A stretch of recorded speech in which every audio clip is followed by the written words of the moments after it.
मैं कई सालों बाद अपने घर लौटी थी। मैंने देखा कि मेरे कस्बे से रोज रात एक लड़की बंद फैक्ट्री की तरफ जाती और सुबह लौटती तो उसकी हालत ऐसी होती जैसे उसके साथ वो सब हुआ हो। एक दिन मैंने अपनी सहेली को जाते देखा।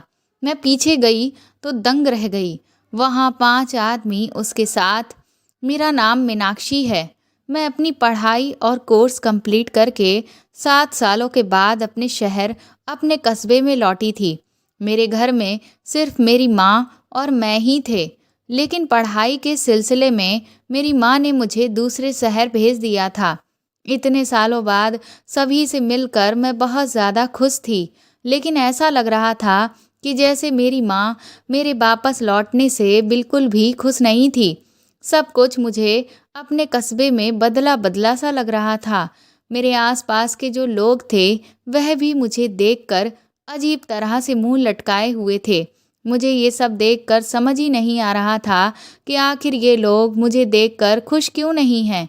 जब मैंने अपनी माँ से इस बारे में पूछा तो उन्होंने कहा कि ऐसा कुछ भी नहीं है, मुझे कोई गलतफहमी हो रही है। मैंने माँ से कहा कि मैं कुछ महीने यहाँ पर रहूँगी और उसके बाद मैं शहर जाकर कोई अच्छी नौकरी ढूंढ लूँगी। उसके बाद तुम भी मेरे साथ चलकर वहीं पर रहना। माँ ने मुझसे कहा कि तुम इतने महीने यहाँ पर रहकर क्या करोगी? इससे अच्छा है तुम अभी जाकर वहीं पर नौकरी करने लगो।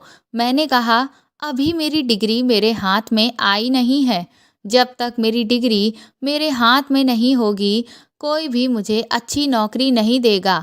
मेरी बात सुनकर माँ के चेहरे पर परेशानी की लकीरें आ गईं। कुछ देर के बाद माँ कहने लगी कि तो तुम यहाँ लौट कर आई ही क्यों? इससे अच्छा तो जब तक तुम्हारी डिग्री तुम्हें नहीं मिलती, तुम वहीं अपने हॉस्टल में ही रहती। यहाँ क्या है, गांव का माहौल है जो तुम्हें रास नहीं आएगा। मैंने हंसते हुए माँ से कहा, कैसी बातें कर रही हो माँ? सिर्फ 7 साल ही तो मैं शहर रहकर आई हूँ। उससे पहले तो बाकी के इतने साल मैंने इसी जगह पर ही तो बिताए हैं। तो भला मुझे ये जगह रास क्यों नहीं आएगी?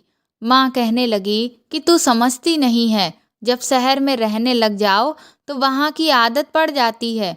मैंने कहा पड़ जाती होगी जिन्हें पड़ती है, लेकिन मुझे ऐसी कोई आदत नहीं लगी है। मुझे तो यहाँ बहुत अच्छा लग रहा है। जो अपनापन मुझे यहाँ महसूस होता है वह वहाँ शहर में थोड़ी ना होता है। और फिर इतने सालों से मैं तुमसे दूर हूँ, कम से कम अब कुछ महीने तो तुम्हारे साथ रहूंगी। माँ ने कहा अच्छा ठीक है, मैं तेरे लिए खाना लेकर आती हूँ। न जाने क्यों मुझे अब ये लगने लगा कि ज़रूर ऐसी कोई बात है जिसे लेकर माँ बहुत ज़्यादा परेशान है और इसीलिए वह मेरे यहाँ आने से खुश भी नहीं है। जब मैंने खाना खा लिया तो मैंने माँ से कहा कि मैं अपनी सबसे अच्छी सहेली प्रिया से मिलने जा रही हूँ। तो माँ ने मुझे रोक दिया। माँ ने कहा अब शाम हो गई है, इसलिए घर से बाहर कदम नहीं रखना। मैंने कहा शाम ही तो हुई है, कौन सी आधी रात हो गई है? और फिर उसका घर तो 2 घर छोड़कर ही है, तो इसमें इतना परेशान होने वाली बात क्या है? लेकिन माँ ने मेरी एक भी ना सुनी और उन्होंने मुझे प्रिया के घर उससे मिलने जाने ही नहीं दिया। वह मुझसे बोली कि जब सुबह हो जाए तब तुम उससे मिलने चली जाना। माँ की इस तरह की अजीब जिद देखकर मुझे कुछ भी समझ नहीं आ रहा था। खैर, मैं चुपचाप उस रात लेट कर सो गई। अगली सुबह जब मैं तैयार होकर प्रिया के घर जाने लगी तो माँ ने मुझे एक बार फिर से रोक दिया।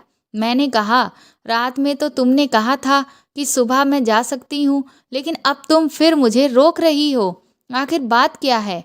माँ ने कहा कोई बात नहीं है, तुम थोड़ी देर अंदर बैठो, मैं अभी बाहर से होकर जब आऊँ तब उसके बाद तुम प्रिया के घर जाना। मैं चुपचाप वहीं बिस्तर पर बैठ गई। थोड़ी देर के बाद जब माँ बाहर से आई तो मुझसे बोली कि जाओ, अब तुम प्रिया से मिल आओ जाकर, लेकिन 10 मिनट से ज़्यादा वहाँ मत रुकना। मैंने कहा कि मैं इतने सालों बाद अपनी सहेली से मिलूंगी और सिर्फ 10 मिनट के लिए ही उससे बातें करूंगी। आज तो मैं उससे जी भर के ढेर सारी बातें करूंगी। जिसमें मुझे नहीं पता कि मुझे कितना समय लग जाएगा। मेरी इस बात पर माँ बुरी तरह से मुझ पर चिल्लाने लगी कि तू अब बड़ी हो गई है, इसलिए मेरी एक भी बात नहीं सुनती। मैंने तुझे कहा ना कि सिर्फ 10 मिनट के लिए बैठकर ही वहाँ से आ जाना। मैंने माँ से कहा कि आप मुझसे इस तरह की ज़िद क्यों कर रही हैं, तो उन्होंने मेरी बात का कोई जवाब नहीं दिया, बल्कि उल्टा रोने लगी।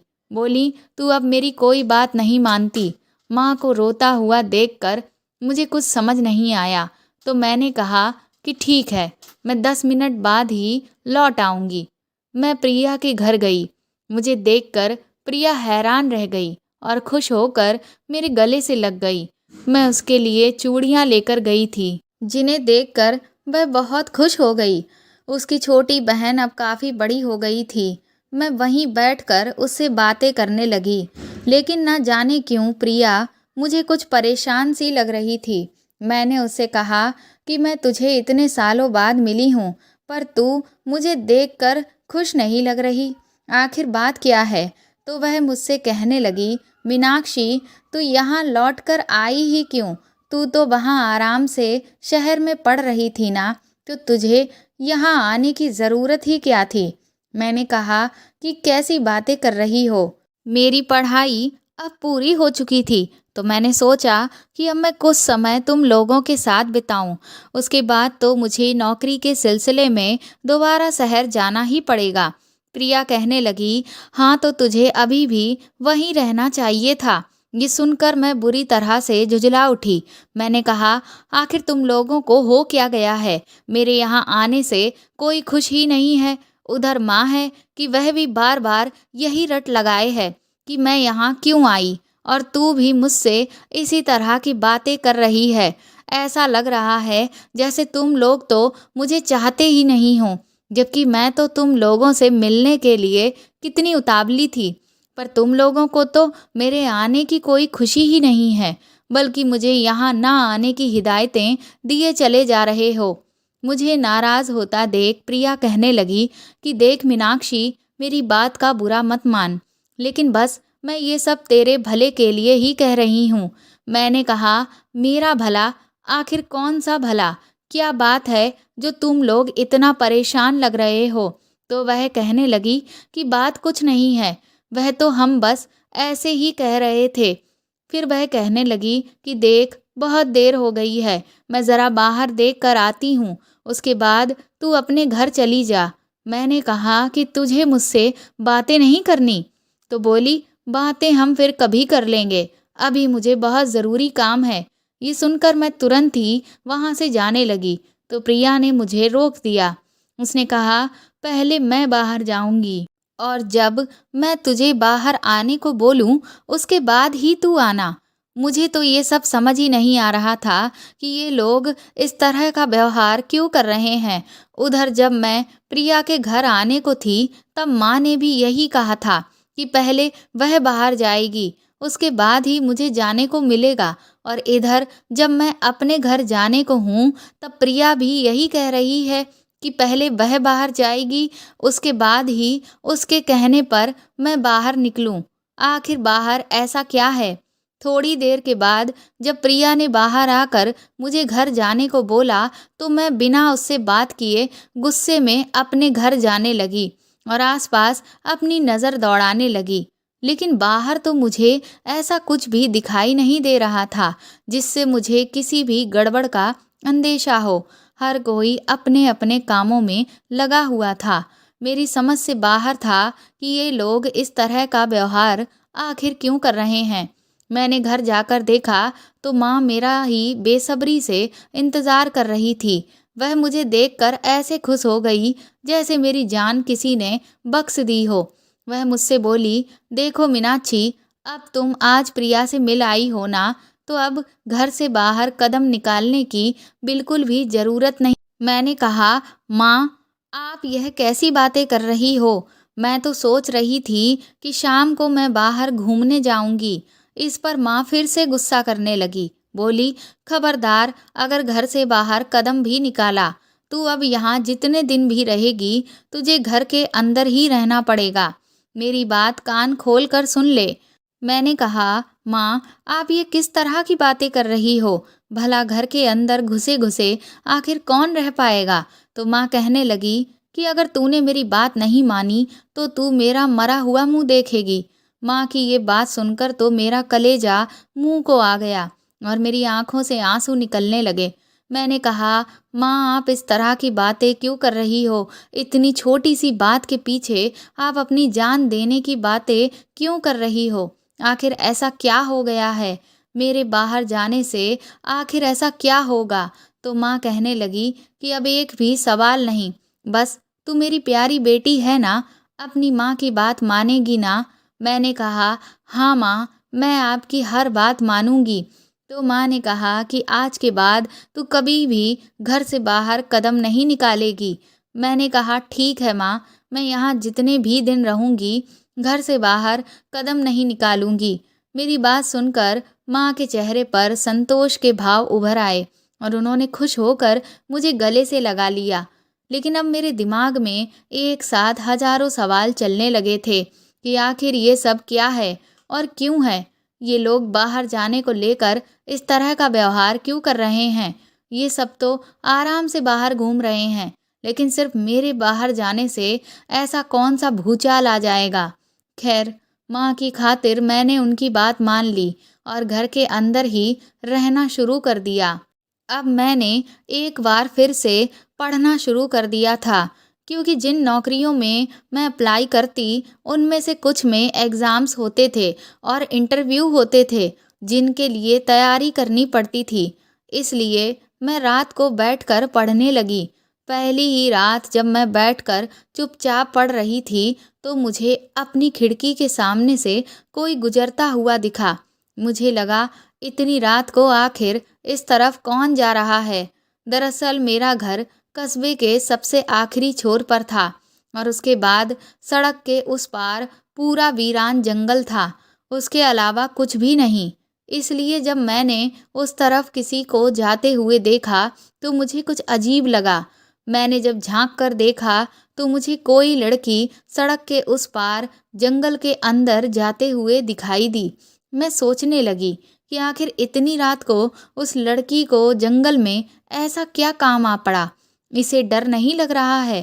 खैर, उस दिन मैंने इस बात पर बहुत ज़्यादा ध्यान नहीं दिया, लेकिन फिर जब मैंने देखा कि रोज़ रात को एक लड़की उस जंगल की तरफ जाती थी, तब मुझे ये सब बहुत अजीब लगने लगा। मुझे समझ नहीं आ रहा था कि आखिर मेरे कस्बे की लड़कियां रोज़ रात को जंगल की तरफ क्या करने जाती हैं।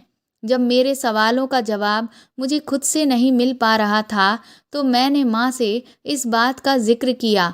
मेरी बात सुनकर माँ बुरी तरह से घबरा गई और कहने लगी कि यह मेरी गलतफहमी है। मैंने कहा, गलतफहमी एक दिन होती है, हर रोज़ नहीं। मैंने खुद अपनी आँखों से हर रोज़ एक लड़की को खिड़की से सड़क के उस पार जंगल की तरफ जाते देखा है। मेरी इस बात पर माँ बुरी तरह से गुस्सा करने लगी और उन्होंने उस खिड़की को बंद कर दिया और बोली, आज के बाद इस खिड़की को खोलने की कोई ज़रूरत नहीं है। मैंने कहा, ये तो मेरे सवालों का जवाब नहीं हुआ। आप मुझे बताती क्यों नहीं हैं कि आखिर यहाँ पर चल क्या रहा है?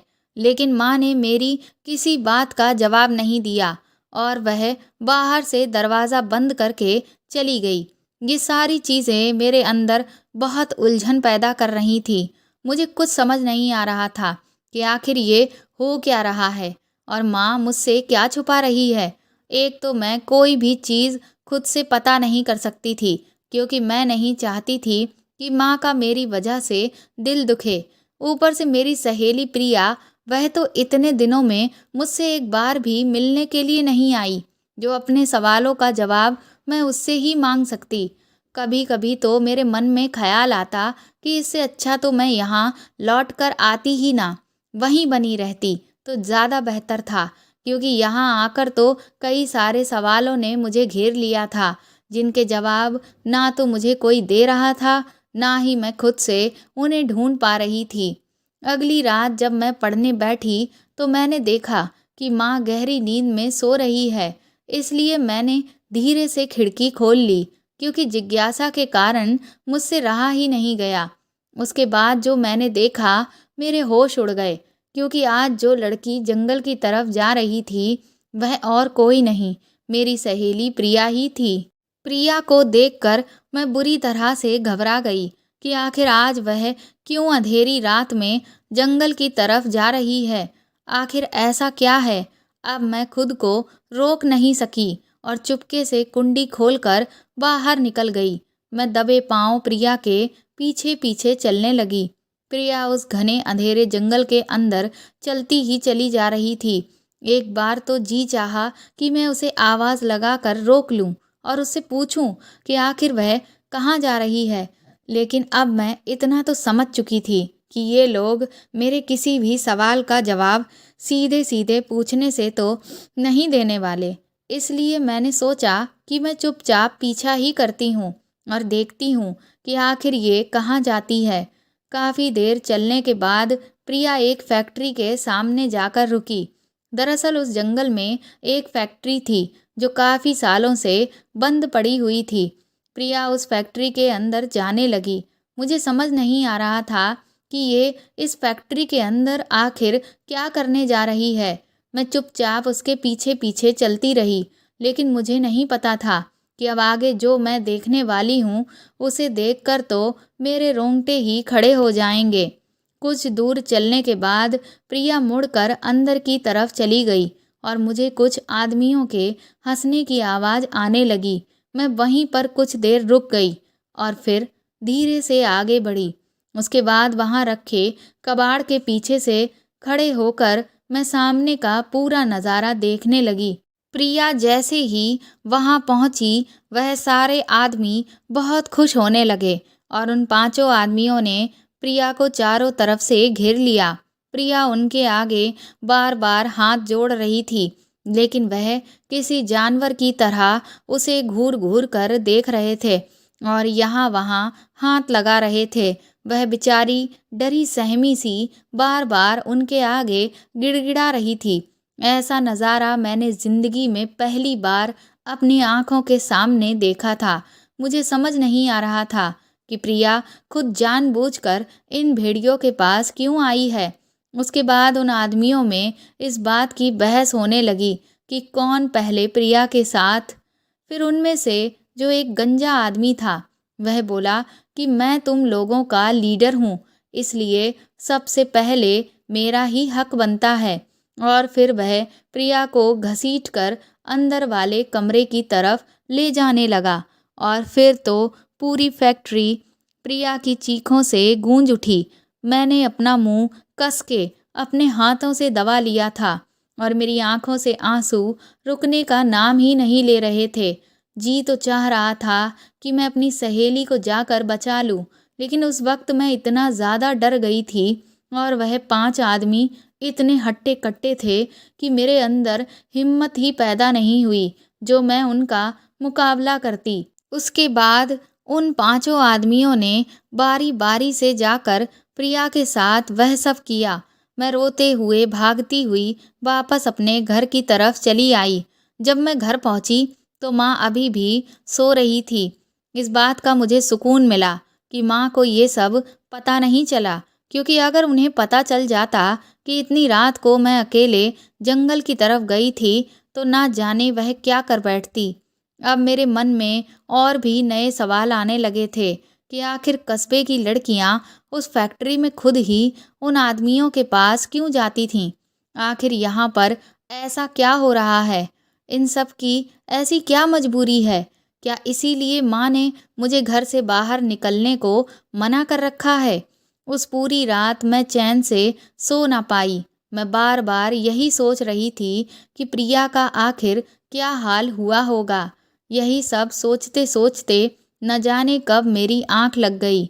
सुबह मेरी आंखें जैसे ही खुली, मेरे दिमाग में सबसे पहला ख्याल प्रिया का ही आया।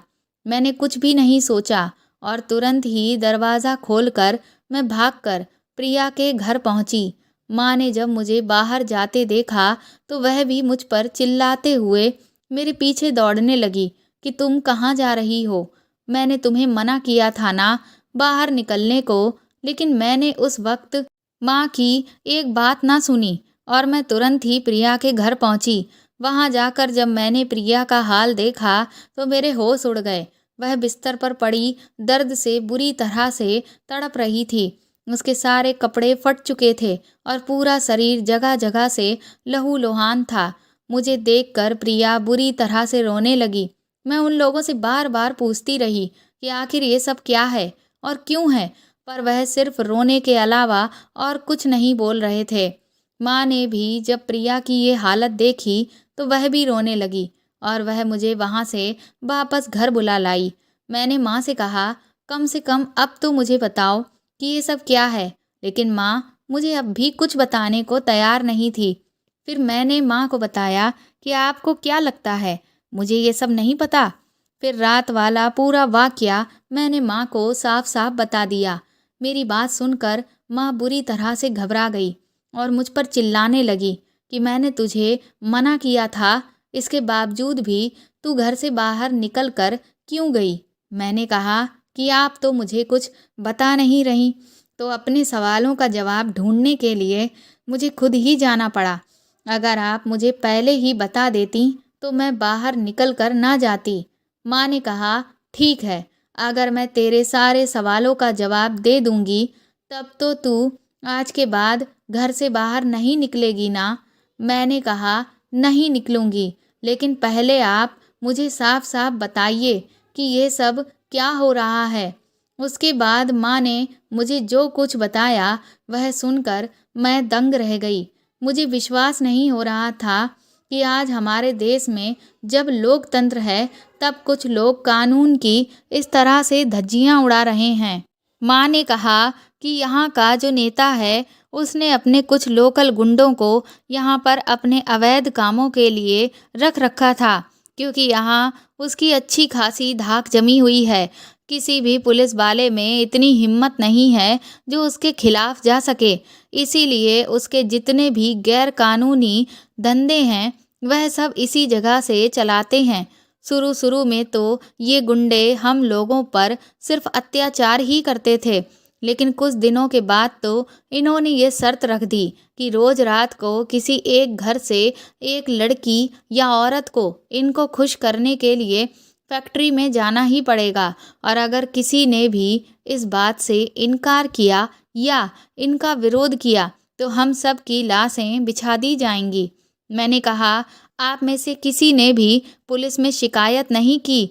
तो माँ ने कहा कि तुझे क्या लगता है कि हम सब ने ऐसा नहीं किया होगा। जब हम लोगों ने इसकी शिकायत की तो पुलिस वालों ने उल्टा हमें ही डरा धमका कर वापस भेज दिया, और उनकी शिकायत करने की जो हम लोगों ने हिम्मत दिखाई उसका खामियाजा हमें गांव के कुछ लोगों की जान के बदले में चुकाना पड़ा। अब यहाँ पर इन लोगों का जंगल राज चलता है। यहाँ कोई नहीं है जो हमारी पुकार सुने, जो हमारे लिए खड़ा हो, जो हमें न्याय दिलाए। हम सब इनका अत्याचार झेलने के लिए मजबूर हैं, क्योंकि अगर हमने ऐसा नहीं किया तो इस पूरे कस्बे को ये जलाकर शमशान बना देंगे। इसीलिए यहाँ की सभी औरतों ने अपने अपने घरों को बचाने के लिए ये फैसला लिया कि वह अपनी इज्जत को दांव पर लगाकर अपने घर वालों की जान की रक्षा करेंगी। ये सब सुनकर मेरे तो रोंगटे ही खड़े हो गए थे। आखिर ये सब क्या था? ऐसा अन्याय तो मैंने आज तक जीवन में कभी भी नहीं देखा था। मैंने माँ से कहा, लेकिन अगर कोई हमारी मदद करने वाला नहीं है तो क्या हम हाथ पर हाथ धरे बैठे रहेंगे और उनका ये वहशीपन झेलते रहेंगे? हमें खुद उनके खिलाफ खड़ा होना होगा और उन्हें जड़ से उखाड़ देना होगा। मेरी बात पर माँ मुझ पर बुरी तरह से चिल्लाने लगी। बोली, खबरदार, जो तूने कोई भी गलत कदम उठाया, तुझे क्या लगता है तू अकेली उनका मुकाबला कर लेगी? यहाँ कोई नहीं है जो उनका मुकाबला कर पाया हो और तू अकेली उन्हें जड़ से उखाड़ देगी। मैंने कहा, मैं अकेले ये काम नहीं कर सकती, लेकिन अगर हम सब मिलकर एक हो जाएं तो हम उन्हें हरा देंगे। माँ ने कहा, कौन सब? तुझे क्या लगता है कि यहाँ के लोग तेरा साथ देंगे? कोई तेरा साथ नहीं देने वाला। इसलिए चुपचाप घर के अंदर बैठ। जितने दिन यहाँ रहना है रह, और उसके बाद शहर के लिए चली जा और यहाँ वापस लौटकर कभी मत आना। मैंने माँ से कहा, लेकिन अन्याय को सहना सबसे बड़ा पाप होता है। माँ ने कहा, अपना ये किताबी ज्ञान मेरे सामने मत झाड़। जैसा मैंने कहा है बस वैसा ही कर, नहीं तो मेरी उस बात को ध्यान रखना। मैं उस रात एक भी पल चैन से ना रह पाई। मेरे अंदर गुस्से का ज्वालामुखी फूट रहा था। प्रिया का हाल बार बार मेरी आंखों के सामने आ रहा था। आखिर ये सब लोग ऐसा अन्याय कैसे बर्दाश्त कर सकते थे। अगली सुबह जब मैं अपनी टेबल को साफ कर रही थी तो मैंने खिड़की से देखा कि एक छोटा सा पिल्ला जिसके पैर में चोट लगी हुई थी वह बेचारा चल भी नहीं पा रहा था। मुझे लगा कि ये सड़क के बीचों बीच में है, अगर कोई गाड़ी निकली तो कहीं वह इसे रौंद ना दे। इसलिए मुझसे रहा नहीं गया और मैं निकलकर घर के बाहर चली गई और उस पिल्ले को एक तरफ सड़क के बगल में रख दिया। लेकिन मैं जैसे ही खड़ी हुई मेरे तो होश ही उड़ गए। मेरे पीछे वही 5 गुंडे खड़े हुए थे जिन्होंने उस रात प्रिया के साथ, वह मुझे देखकर बहुत ही घिनौनी तरीके से अपने दांत निकाल रहे थे और मेरी तरफ देखते हुए बोले, ये तो हमें नया माल लग रहा है जिसके बारे में हमें तो पता ही नहीं था। आज तो मज़ा ही आ जाएगा।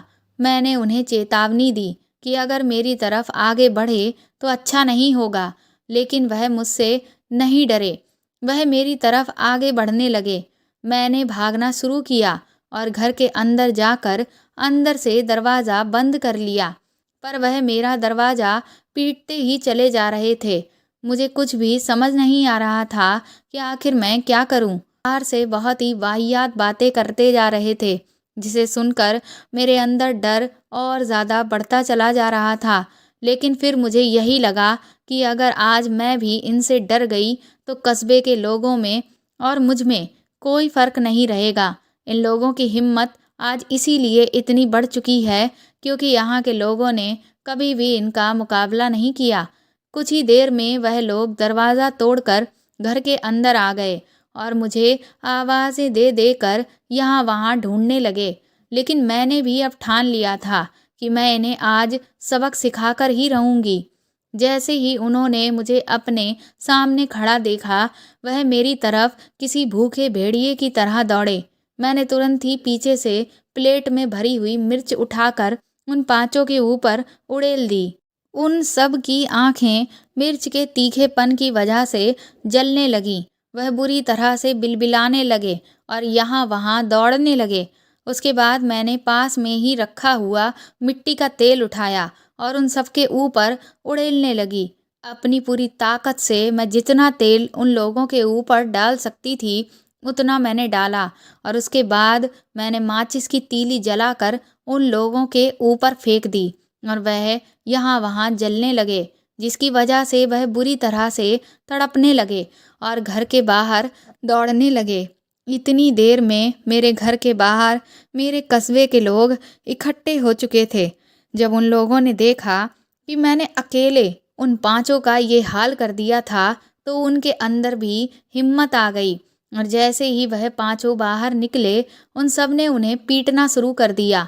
सभी ने मिलकर मार मार कर उनका कचूमर निकाल दिया। लेकिन न जाने कहाँ से तभी पुलिस आ गई और वह हम सबको डरा धमका कर उन 5 को वहाँ से बचा कर ले गई।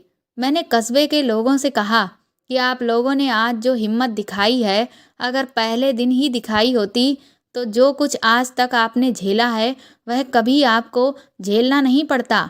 ऐसे लोगों की हिम्मत तभी बढ़ती है जब वह देख लेते हैं कि सामने वाला हमसे डर गया है। लेकिन हमें कभी भी अन्याय के आगे झुकना नहीं चाहिए, बल्कि डटकर मुकाबला करना चाहिए। मैं तुरंत ही एक बहुत भारी भीड़ लेकर पुलिस थाने में गई और उन 5 के खिलाफ रिपोर्ट लिखने का पुलिस पर दबाव बनाया। वैसे तो शायद पुलिस वाले मेरी रिपोर्ट नहीं लिखते, लेकिन जब उन्होंने देखा कि मेरे साथ इतनी बड़ी भीड़ है और सभी लोग बहुत गुस्से में हैं, तो मजबूरन उन्हें उन 5 के खिलाफ रिपोर्ट लिखनी पड़ी। उसके बाद उन 5 पर मुकदमा चलने लगा, जिसकी सुनवाई शुरू हो चुकी थी और हम सब उनके खिलाफ गवाही देने के लिए जाने लगे। जिस दिन अंतिम सुनवाई होनी थी, उस दिन जब हम वहां पहुंचे तो उस गैंग के लीडर को कटघरे में लेकर जाया जा रहा था। तो वह हम महिलाओं को देखकर बहुत गलत गलत बातें कहने लगा। पुलिस भी उनके साथ थी और वह भी खड़े होकर हंसकर तमाशा देख रही थी।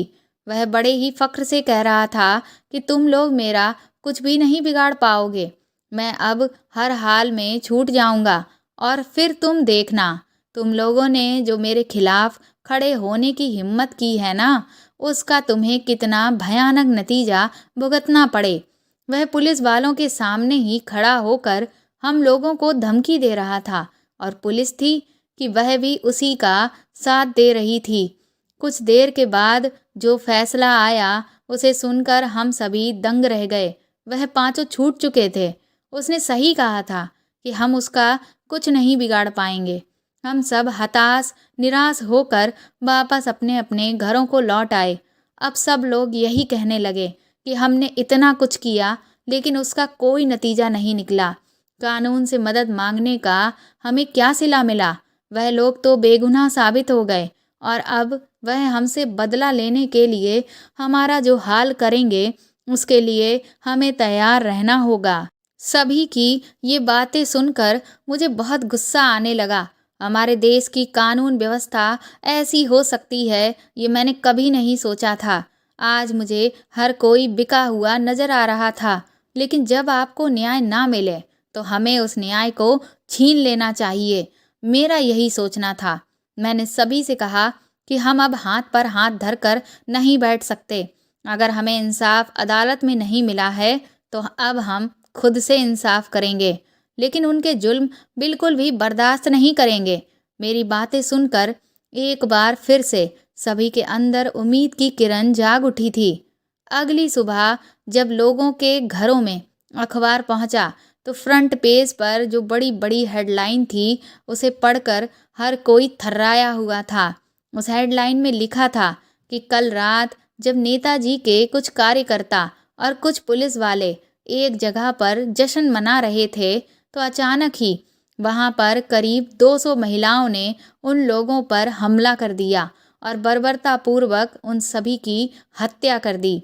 वह महिलाएं कौन थीं, कहां से आई हुई थीं, इसके बारे में जांच की जा रही है, लेकिन पता लगा पाना बहुत ही ज़्यादा मुश्किल है क्योंकि उन सभी महिलाओं ने अपने चेहरों को कपड़े से बहुत अच्छी तरह से बांध रखा था, जिससे ये पहचान पाना नामुमकिन के बराबर है कि वह महिलाएं कौन थीं।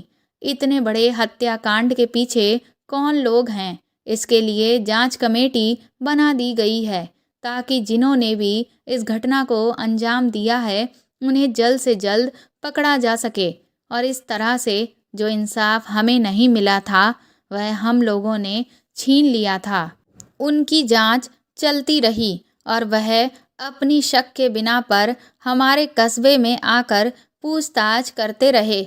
मैंने एक कंपनी में इंटरव्यू दिया और मुझे बहुत ही अच्छी सैलरी की एक जॉब मिल गई और माँ को लेकर मैं शहर में ही आकर रहने लगी।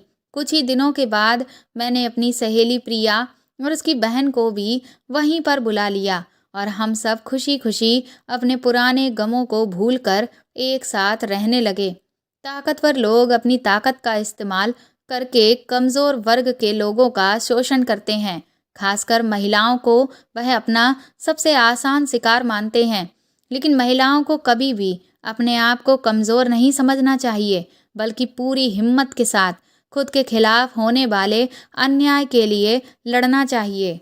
तो दोस्तों, आपको मेरे द्वारा लिखी गई ये कहानी कैसी लगी प्लीज़ कमेंट करके ज़रूर बताएं और मेरे चैनल को सपोर्ट करें। इस कहानी को ज़्यादा से ज़्यादा शेयर और लाइक करें और मेरी चैनल की और भी कहानियों को पढ़ें। साथ ही अगर आप चाहें तो मुझे सुपर थैंक्स भी दे सकते हैं। और अगर आप मेरे चैनल पर नए हैं तो सब्सक्राइब करके बेल आइकन ज़रूर दबा दें ताकि आगे भी मैं आपको ऐसी ही अच्छी कहानियाँ लिख कर सुनाती रहूँ।